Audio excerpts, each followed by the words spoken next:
ఎన్నో కష్టాలు పడి ముఖ్యమంత్రిగా మళ్ళొకసారి చంద్రబాబు నాయుడు గారు ఆంధ్రప్రదేశ్ ముఖ్యమంత్రిగా కావడం మాకు అందరూ కూడా సంతోషమైన విషయం.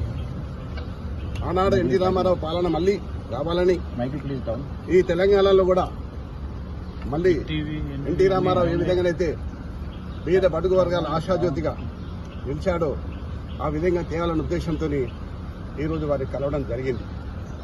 అంతేకాదు ఈరోజు హైదరాబాద్ నగరం ఇంత సుందర నగరంగా తీర్చిదిద్దామంటే ఆనాడు నన్ను మేయర్గా చేసిన చంద్రబాబు నాయుడు గారు ఆయన ముఖ్యమంత్రిగా ఉన్నప్పుడే హైదరాబాద్, సికింద్రాబాద్, హుస్సేన్ సాగర్తో పాటు ఈరోజు సైబరాబాద్ సిటీ తీసుకొచ్చింది కూడా చంద్రబాబు నాయుడు గారు. దానికి ఎవరు కాదనలేదు, సాక్ష్యం నేనే.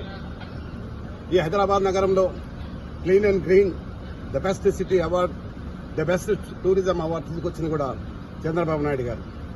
అయితే ఈ మధ్య కాలంలో తెలంగాణ అంశం వచ్చి మరి ఏం జరిగిందో మనం అందరం చూస్తూనే ఉన్నాం. కానీ మళ్ళీ పూర్వ వైభవం తీసుకురావడానికి మేమందరం కూడా చంద్రబాబు నాయుడు కలవడం, మరొకసారి మనం పిలిచి మాట్లాడుతున్నాడు. తప్పకుండా మళ్ళీ ఆనాడు ఎన్టీ రామారావు గారు ఏ విధంగానైతే పరిపాలన చేసిండో ఆ విధంగా చేసడానికి మేమందరం కూడా కృషి చేస్తాం. నేనందరినీ కూడా శ్రేణులకు వస్తున్నా.